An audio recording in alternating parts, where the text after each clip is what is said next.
So rapidly escalating gas prices have no doubt played a role in slowing the economic recovery. The average price for a gallon of unleaded in upstate New York on this day last year was $2.97. That might seem hard to believe right now, but the cost was actually even lower than that 7 months ago. It was about $2.84. Now, since then, gas prices have risen steadily, with the biggest spikes coming late February when the unrest in the Middle East began. Today, the average price for a gallon of unleaded upstate is $4.02. This trend has reignited elected officials' calls for gas tax holidays. Joining me tonight is Assemblyman Jim Tedisco. He recently proposed suspended state taxes on gas for 3 holiday weekends. That would be Memorial Day, Independence Day, and Labor Day. Governor Cuomo said he's open to that idea, but Mike Elmendorf, president of the Associated General Contractors of New York, opposes the idea, although he does agree that gas prices are indeed an economic drag. Gentlemen, Absolutely. Thanks very much for being here. Thanks. I appreciate Good to be with you, please. So why don't you start, Assemblyman, and just tell us generally how this would work and why. First of all, let me thank you that you're so far ahead on this issue right now, because I was just told when I came in that you bought a 21-speed Schwinn bike, and, so you're really going to cut down on that gasoline. But you know what's going to happen there?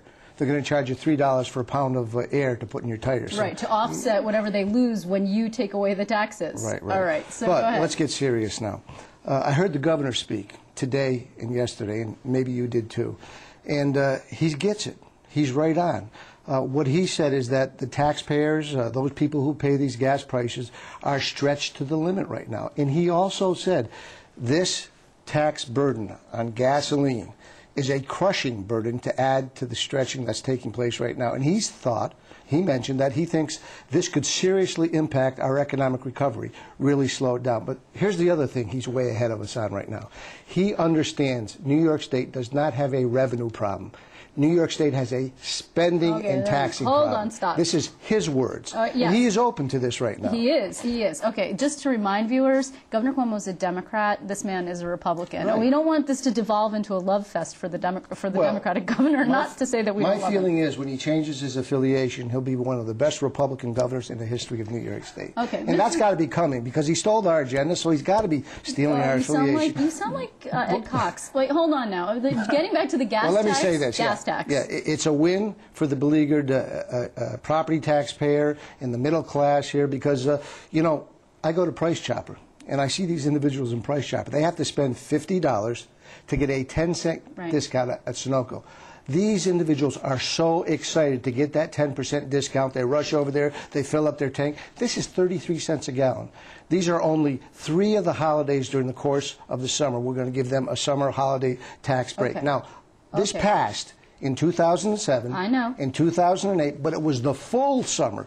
We're just asking for 12 days to give the taxpayers a break so they can not only take a vacation, but here's the important part, Liz. They can help the small businesses. They're going to be buying goods and services. Assemblyman, hold on. I'm trying to give you all the information. I know. Let's slow down. It's a filibuster. Yeah, clearly. Yeah. Mr. Elmendorf, your position. My position. Well, you know, first of all, I'm sorry I'm dressed a little casual. I was out playing in the mud today. We had our construction career day, so I didn't have time to go home and suit up here. I thought he was digging an oil well. But if we could find some. Maybe we can talk about digging for some gas, but that's another subject entirely. No. You know, Jim Tedisco is a friend, and I don't know that there's been an occasion before where we haven't agreed, but we don't agree on this one. Well, we half agree. He's right. The price of gas in New York State being so high, and being so high compared to the states around us, is a major problem. It's a problem for families. It's a problem for the business community, because one way or another it impacts just about every business in the state, and it impacts our members at AGC, most of whom are small businesses who, a lot of them have very fuel-intensive operations. They use a lot of fuel. Sure.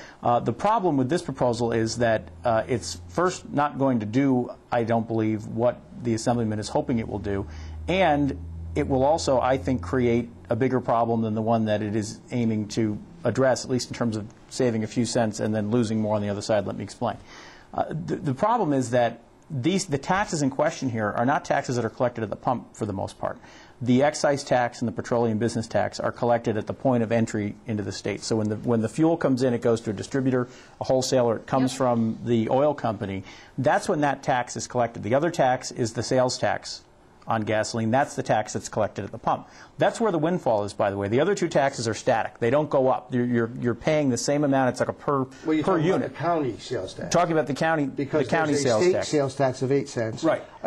Excise tax of 8 cents, and a petroleum tax of 17 but cents. The petroleum, that's the 33 cents. The petroleum. Here's the trick, though. The petroleum tax and the excise tax, which are the taxes that are paid at point of entry, are also the taxes that are essentially the user taxes that motorists, people who are using our public transportation infrastructure, are paying to use that infrastructure, which in theory, and then we'll get to that, goes into a dedicated, and I make the little air quotes, trust fund, which is designed to maintain, repair, and build the public jobs for your members. Infrastructure.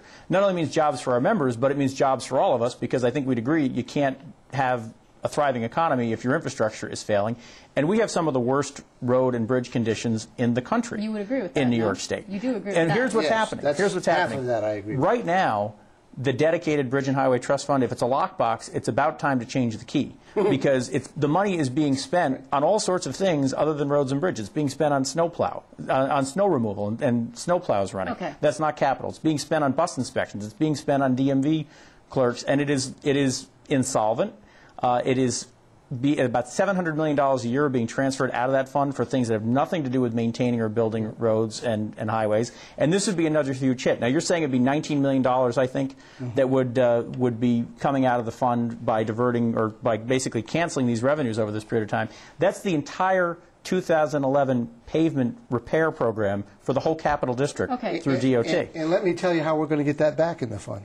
By going digital in New York State and getting rid of the reams of paper that we have there. I knew it was coming. $13 million. You just can't help yourself, can you? $40 million to get rid of it. That's close to $50 million we could save. Which has nothing to do with saving gas prices at the pump for a person who's filling up their tank. But Mike is right, and we agree upon this. Nobody's worked harder in the New York State legislature to make the legislature live up to its words. Let me give you another example besides this one, this locked box. And he's right. You know how Social Security is being stolen on the federal level? Oh, it's going bankrupt. Yeah, they took the money out and they spent it for all other things. Mike is absolutely right. But not one penny of these taxes have been given for a break for our constituents yet. And we canceled the 5-year plan already, and our roads and bridges are in disrepair. It's not a break for the taxpayers. It's that we don't really have a locked box. And I agree with him. We've got to lock that box. The problem is, and there's legislation to do that. There are two different bills. Senator Libous and I support that 100%. Okay, but in terms of getting the price of gas down, I mean, the last time that this was tried, there's no guarantee that if in fact you say the taxes have to be suspended temporarily, that a person who sells gas won't just jack up the price and pocket the difference, right? And then the person who's going to fill up their gas tank. But there is, because that's illegal. It's collusion and it's price fixing. And that's why we have an Attorney General called Eric Schneiderman and a federal government. And we're going to stay on top of them. And the legislators are going to stay on top of this deal also. And if we see this collusion happen, people are going to get the book thrown at them. Okay? And that's what our plan is right now. The problem is it won't work. It's been done at local levels. The Times Union referenced this week Albany County's experience in trying to do this. It didn't work. The price didn't go down. I talked to someone in Onondaga County earlier today who told me that they had done something similar. They took it off the books because you're not getting what will work. What do you have an alternative if in fact we buy your argument, which is to say this isn't a good idea because in part, you know, we're supposed to have these funds and the funds are supposed to fix the infrastructure. The infrastructure is crumbling, which I think we all do definitely agree. Then how do you address the spike in the gas prices so people can on Memorial Day go on vacation? Sure. It's also, by the way, not a good idea because not maintaining roads and bridges puts a big cost on motorists. It's about $400 a year right now just because of the poor state of our infrastructure. When a bridge fails, when traffic has to be diverted, when a road is closed, that's a big. It's more than more than a few pennies for a couple of weekends a year. Then? How do we fix it? Well, the first thing we have to do is fix the way we're funding transportation infrastructure in the state and stop letting the money be either diverted someplace else before it gets there or stolen once it gets there. Okay. We agree on that. Mike, for gas, on gas. How do you deal with that? Well, we need to sit down and figure that out. I mean, this approach won't work because, again, these taxes are being collected further upstream. What do you do with the fuel that's being sold on Memorial Day weekend didn't arrive there on Memorial Day weekend. These taxes, 2 of the 3 taxes in question here, are being paid way further upstream than at the pump.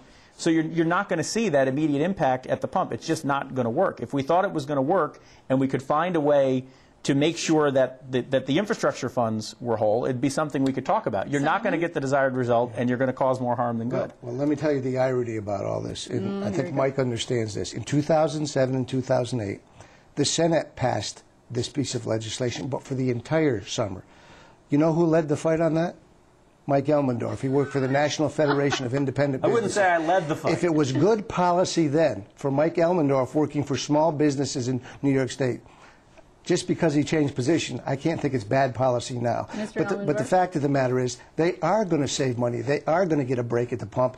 You know, and I can't only repeat myself. When they get that price chopper 10 cents, they're over there and they're filling up their tank. That's a guaranteed savings. In the history, the pattern of this. Not any more guaranteed than price chopper's a guaranteed savings. Yeah, price chopper's a guaranteed savings. You pay the money, you get 10% off. You know you're getting it because you spent the money, and they have a deal with Sunoco. In ours, you get 33 cents off. Not necessarily, because the past hasn't necessarily dictated that. We'll look at Albany County's example. It didn't work for them. Well, you get 33 cents off, but you're suggesting they just add 33 cents on. And what I'm saying, that's price fixing. That's collusion. Okay. We shouldn't allow that to be happening. Okay, you get the last word here because you have to defend yourself, and then we're out of time, unfortunately. I mean, I do the same thing here that I did at NFIB. I represent the position of our members. That's what I did at NFIB. That's what I'm doing at AGC. But I represent the right position. I don't switch. I don't think I've switched my position. I didn't check my principles at the door just because I changed positions. You know I'm a very conservative guy, and I think there's plenty of things that we could talk about that state government is spending money on that they shouldn't. Maintaining and building a public infrastructure is one of the things going back hundreds of years that is the responsibility of government, and we are failing on that score in New York State. We are unfortunately out of time, gentlemen. I'm sure if this passes, you can come back and debate it again. Mike Elmendorf, thank you very much. Assemblyman Jim Tedisco, thank you very much. Mike, good to be with you, Liz. It was a fairly clean fight. Thank you.